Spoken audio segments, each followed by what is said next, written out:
Hey guys, what is going on? Welcome to another Fortnite Battle Royale video here on the channel. Now today we are doing part 3 in the Rise of Midas Spring 2024 event, and that is Jules versus the Golden Touch. So within these we've got a 3-stage quest and 2 singular standalone quests. The 3-stager is telling the majority of the story for this week, and there is a reasonable bit of story. So let's load into a game, and I'll read the quests out. I mean, you have just been able to see 3 of them for a little while, but as we load into a game I'm going to read them out. So, if I'm going to make more gauntlets from Midas, you're going to have to show me how this mob bench thing works. So we've got to mod 3 weapons. That should be fairly simple to do. Now that you've modified some weapons, let's see what they can do. Eliminate 5 players with fully modded weapons. Kind of a tough one. Very much possible, but it will pretty much rely on you either getting a mythic or using a mod bench to modify any weapon that you get given. And then the 3-stager, the first stage was a mutual contact has asked me to investigate how the chains of Hades work for my dad. So you've got to deal 300 damage to opponents, so that does mean that you can do it on like guards, and I think Cerberus's wolves count as well. But deal 300 damage to opponents while under the effects of the river Styx. Stage 2 then, I can help my dad with his little gold problem with enough of this essence. Hit structures at Grimgate to collect a jar of essence. So I'm going to find out what exactly they mean by that in this video to show you guys, and then the stage 3 will be to deliver that jar of essence to Jules so that she can get started on her new project, which is to make some gauntlets to control the golden touch of Midas. So that is the whole purpose of this week's questline. So we're going to drop straight down to Grimgate. We're going to find some weapons, get affected by the river Styx, and see if we can deal some damage to some opponents. So here we are coming into land. As always, there's going to be a lot of people at Grimgate. There always seems to be. So to be honest, it doesn't entirely surprise me. So what you're going to want to do, you're going to want to come in here, get a weapon, get some skulls on you, and then you just either find someone or just go for Cerberus. Either will count for that stage, as it is the it does say opponents and not players. So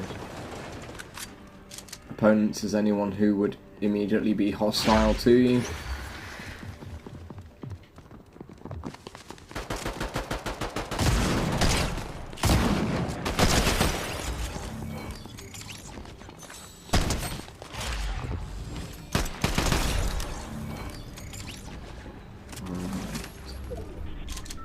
Let's do this.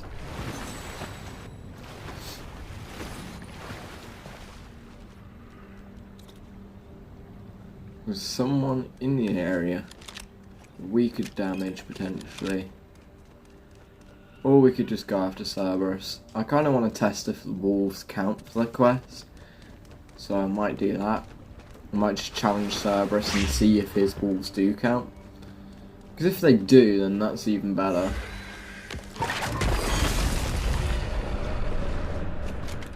Somehow I don't think they do. No, they don't. Interesting.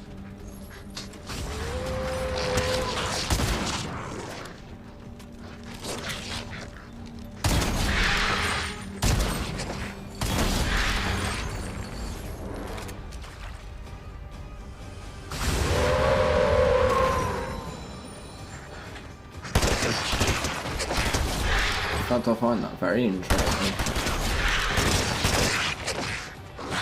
However, Cerberus most definitely will count.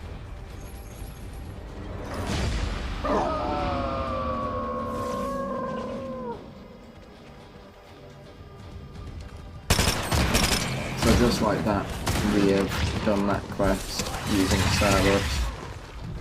Obviously we might as well finish him off at this point, but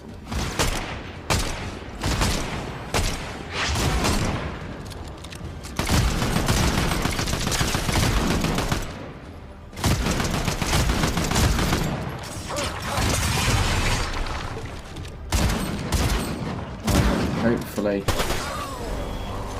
we can make an escape.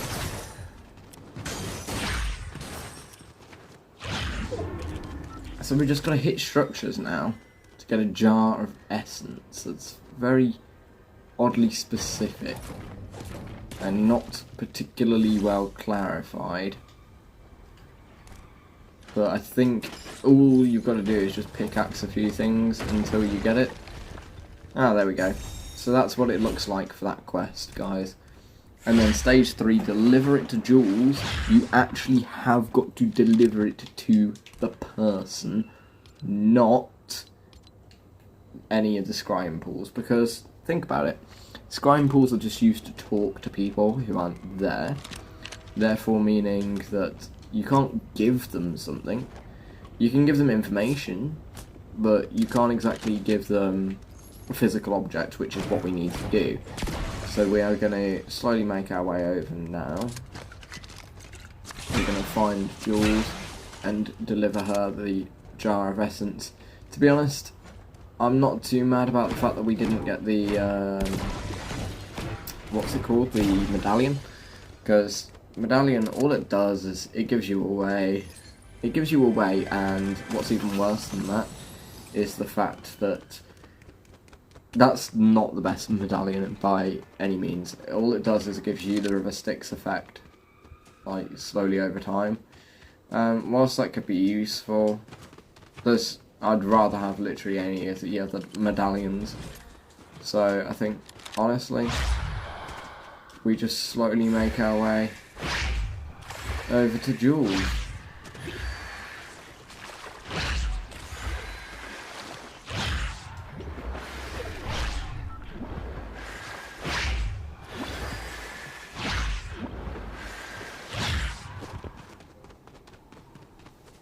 So, for those of you wondering, to get to Jules, all you're going to do is head a little bit northeast from Grimgate, and she is at the gas station here. So if we speak to her, she will actually speak back to us, giving us the rest of the storyline for this phase.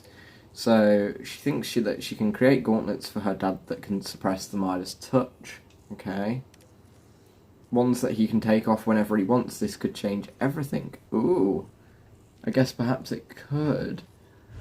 If this works, thank you. I'm going to get to work. And then what does it say in the top left there? A Midas who can control his golden touch. Might it be possible? That would be very interesting, actually. Like, imagine if the Midas from Greek mythology could completely control his Midas touch. I've also just realised that, sadly, even the mythic weapon isn't actually modded. So I think the only way I'm going to be able to do it is by finding a mod bench. I've got to mod 3 weapons anyway. I think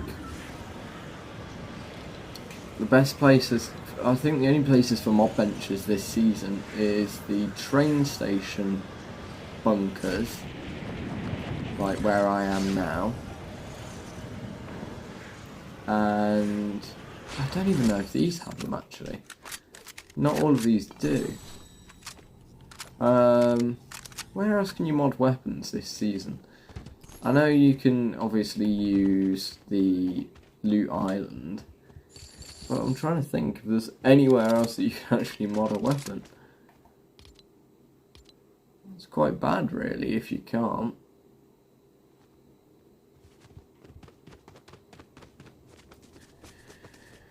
I guess we're off exploring.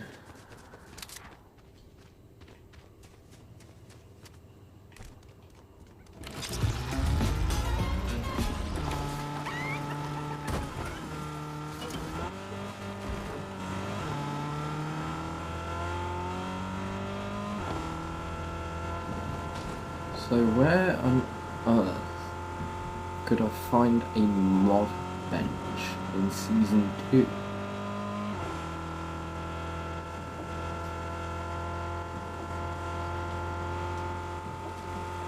You know what? I honestly want to check. Ah, of course it is. Makes sense. It's the bunkers, guys.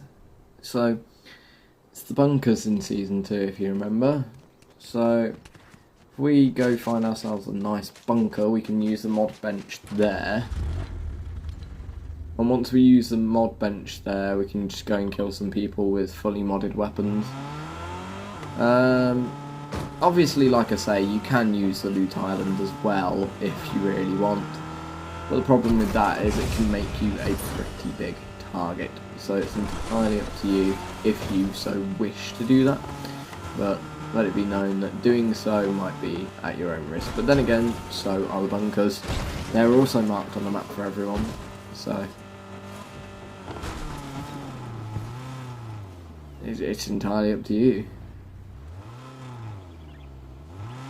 But those are your two options.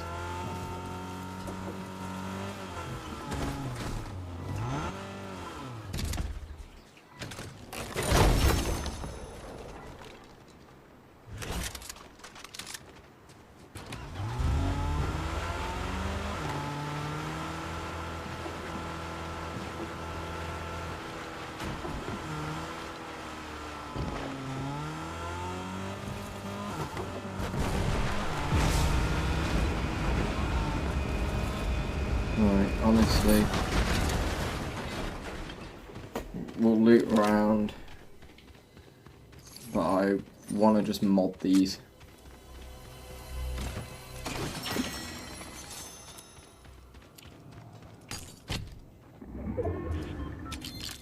Although it does sound like there's a person nearby.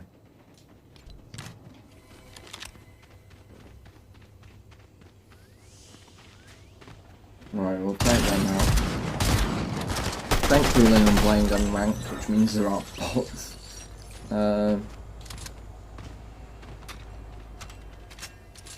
I'm sadly going to have to put a scope on my SMG, which I don't really want to do, but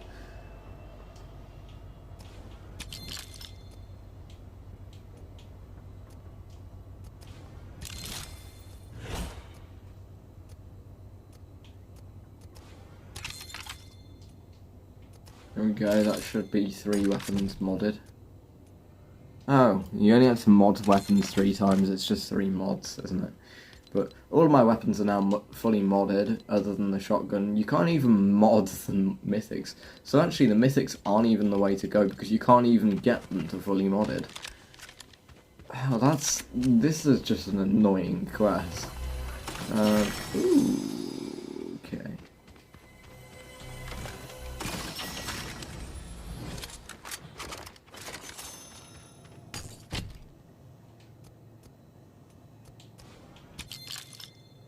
I've put the wrong scope on there, haven't I? Yeah, I put the thermal on. Not a fan of the thermal on a sniper. Thermal snipers are okay, don't get me wrong, but I would rather stick to using the actual sniper scope on my snipers.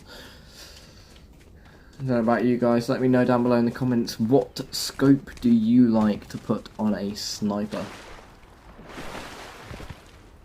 In fact, I might even put a community post up. Let me know in the community post on my channel. So if you go onto my channel and click community, there'll be a poll there. If you put in the poll, let us know what scope you like to use on your snipers.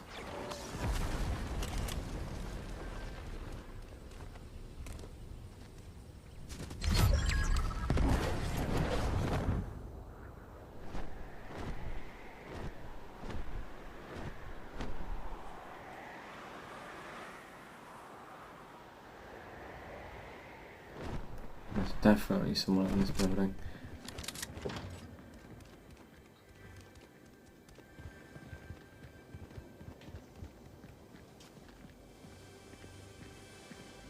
We just destroy them.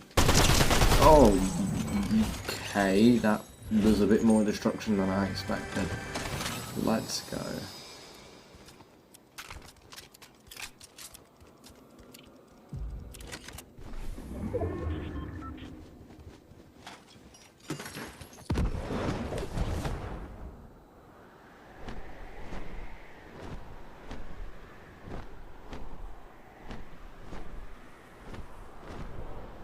Honestly, at this point, I'm just going for a leisurely flight.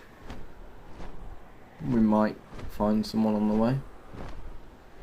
It'd be quite nice if we did.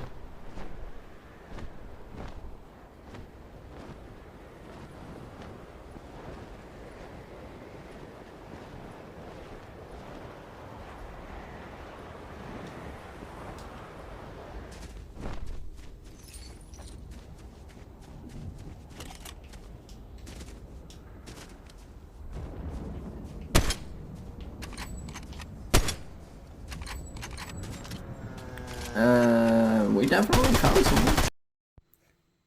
So, seeing as the last 20 seconds of the video cut themselves off, I'd like to just say, guys, thanks for watching the video. I hope you found it informative, enjoyable, and fun to watch, as always. And I will see you all in the next one tomorrow for some of the week 3 quests and a Fortnite update.